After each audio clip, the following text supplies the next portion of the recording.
will advance me up to 75% of the value of that stock at a very low interest rate, which means when I take the cash out, it's tax-free, right? And if I do something with that cash, decide to shoot a music video or start a business, etc., my money's now working for me twice because I didn't have to sell my Amazon stock in order to have access to that capital. And that's when you start seeing the way that the rich get richer and the way that high net worth individuals do keep that money in the family forever and ever and ever and ever. So I have always worked with, I'm not a financial advisor. I'm literally grabbing down. You gotta give the disclaimer, like. So I will though, because I really you gotta get me in trouble. Listen. Everything you hear today, nothing is financial advice. This is not direct solicitation or financial advice. This is for education and entertainment purposes only. If you're looking for financial advice, please call your financial advisor. Or text us at Warrior Capital. For real.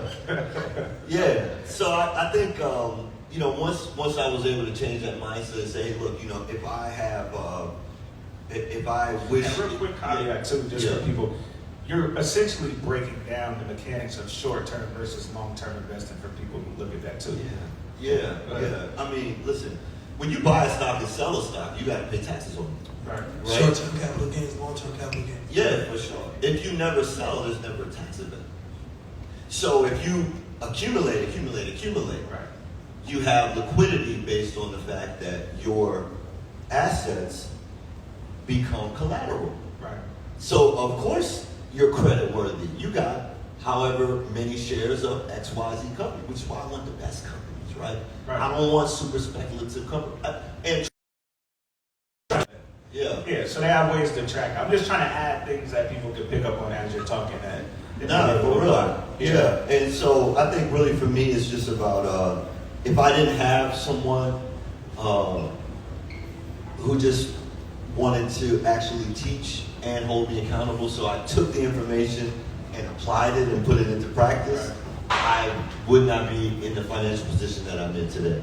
Right. And so for anyone that is ever looking for that person, look for rich Uncle Ryan. You know what I'm saying? That's when we open our doors at Wealth Plan to be able to do and do it one-on-one with families, with individuals. Sometimes, like Jay said, you might be the first person in your family to get a job that has you got a tech job and now you have some restricted stock units. You got options. You're not even sure. I know I did the right thing. I got a computer science degree. Now I got my job at Amazon or Apple or Google, but I don't even know what they're giving me in my my 401k plan, etc. Do I sell it if I need the money? All those kinds of things. Being able to help people and navigate through that. Yeah, absolutely. Salute to you for that. You as well for the work that you do. So we have to wrap it up. And as we wrap it up, just want to leave it on this because a lot of people, they have that moment, they have a breakthrough. Something hits them, like even to what you experienced, what you saw, that changes their trajectory of how they think about money, their relationship to money. What was that moment, that advice for you? You spoke a little bit about it yourself, but like really that breakthrough or the turning point for you that changed the way you approached or looked at money yourself? I'll say the one that sticks out, it's a lot, because again, I had to break a lot of mental hurdles, to be honest, just even to get to take the test of the financial advice. Again, single parent household, shout out to my mom, she's my best friend, everything. Everything. So, but with that, comes your growth, healing, and all that. But like that turning point. That turning point was, I would say, it was a cold call. I've been in the business some time now, so I was cold calling. I was calling people randomly. Anyway, long story short, I was lucky enough to get a dentist on the phone. He had his own practice, did very well for himself. Right off the bat, to get in the door to set up his company's 401k, we had to figure out how much he made. He made at least $800,000, $900,000 a year. Right, it's my first year in finance. Long story short, I'm driving there with one of my vice presidents at the time, and I'm like, oh, he got money. We good. We got a client. We got a big time client. I got there. He was in debt, and he's been making over $800,000 for a long time.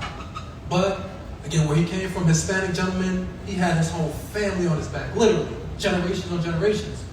And that's why now I say it's not about how much money you make; it's about how much money you keep.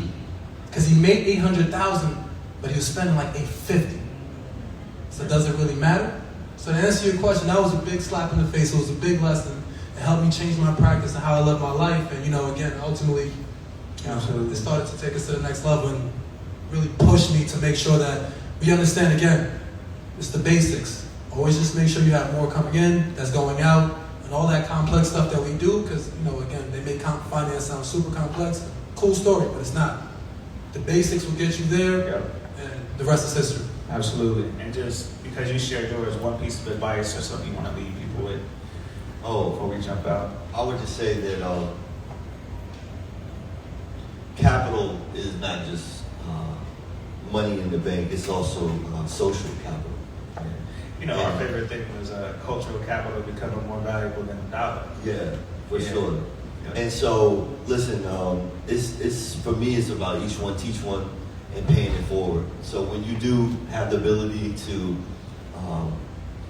exchange information, to be that partner for someone, to be that mentor for someone, to be a mentee to someone, the greatest gift that you could give someone who gives you an opportunity is what you do with that opportunity. And so for me, I had an opportunity, and so it's important for me to pay it forward in that way and actually build relationships in a real way that allow me to do that with impact, Absolutely. with real impact.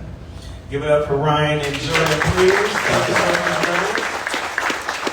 Shout out again, James Harden, the Impact 13 Foundation, Bilal, everybody here. It's still an open bar. Y'all still beautiful people. The night is still young. Enjoy yourself. Have a great night. Let's drink.